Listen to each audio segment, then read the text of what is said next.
akan muncullah para penegak hukum yang mentalnya seperti anjing. Inna lillahi wa inna ilaihi raji'un.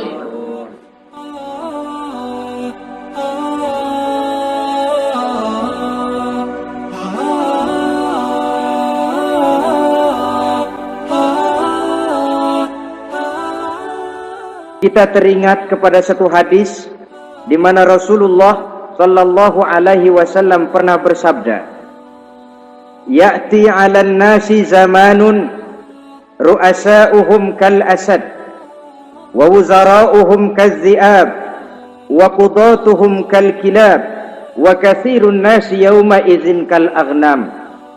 Pada satu saat, kata Nabi, akan datang di tengah masyarakat manusia di mana pada masa itu muncul pemimpin-pemimpin yang bertingkah laku seperti singa.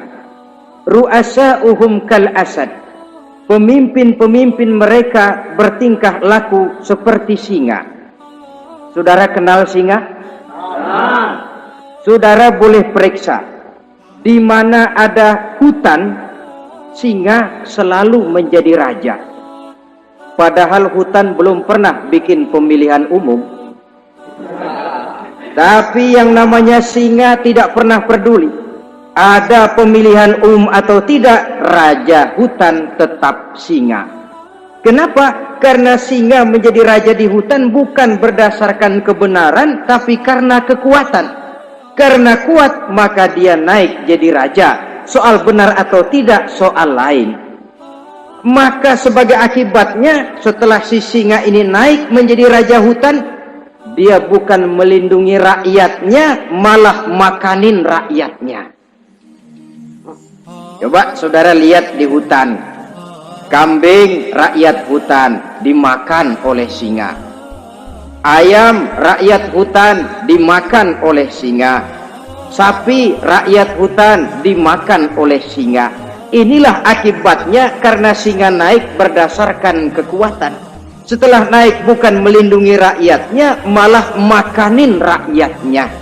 Mental semacam inilah yang dimiliki oleh Raja Namrus laknatullah alaih. Cuma karena rasa ketakutan akan datang orang yang akan menumbangkan kekuasaannya, maka seluruh bayi laki-laki harus dibunuh tanpa dosa apapun. Itu akan datang di tengah masyarakat manusia, muncul pemimpin-pemimpin yang mentalnya seperti singa. Lah kalau yang jadi pemimpin sudah seperti singa, wa wuzara'uhum kaz-zi'ab.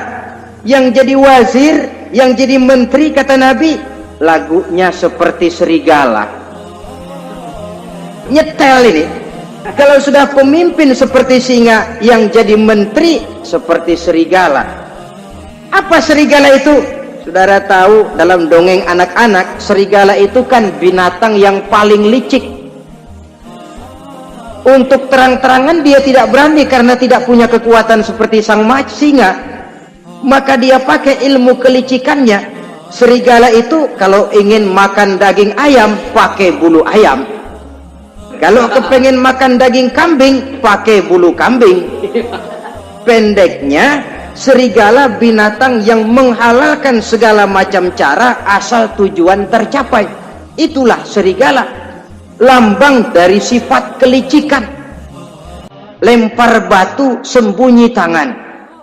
Pengen makan daging ayam, pakai bulu ayam, nyaruh jadi ayam. Pengen makan daging kambing, pakai bulu kambing, nyaruh jadi kambing. Ini akibat dari yang pertama tadi. Pemimpin seperti singa, lalu menteri pun seperti serigala. Efeknya kemudian yang segera menyusul apa? Wa qudatuhum kal kilab. Kalau pemimpin sudah seperti singa, menteri sudah seperti serigala, wa qudatuhum kal kilab, akan muncullah para penegak hukum yang mentalnya seperti anjing. Inna lillahi wa inna ilaihi raji'un. Penegak hukum yang mentalnya seperti anjing itu. Anjing, saudara lihat, anjing akan setia kepada siapa saja yang memberinya daging. Kalau dia disuruh jaga rumah, dia tidak bisa membedakan mana yang maling, mana yang tamu. Biar yang datang tamu, kalau nggak bawa apa-apa, pasti digonggong. Biar yang datang maling, kalau bawa daging, anjing kalem. Pokoknya siapa yang memberi saya daging, itulah majikan saya. Apa kata majikan saya, itulah yang saya laksanakan. Maka hilang kebenaran hukum, hancur norma-norma keadilan. Oleh karena apa? Oleh karena anjing dapat daging. Lalu dalam kondisi semacam itu, yang jadi rakyat bagaimana? Kata Nabi, wa katsirun nas yauma izin kal aghnam. Adapun kebanyakan orang pada masa itu, lagunya sudah seperti kambing. Saudara, kambing itu binatang yang cuma menang groyokan dan tidak punya alternatif. Namanya kambing, digiring ke lapangan embe. Betul kan? Betul. Digiring ke kuali embe. Dikasih makan rumput embe. Sampai pun mau dipotong masih embe juga. Tidak punya pilihan lain si kambing ini, tidak punya alternatif lain. Kondisi semacam inilah yang terjadi di masa pemerintahan Raja Namruz laknatullah alaih.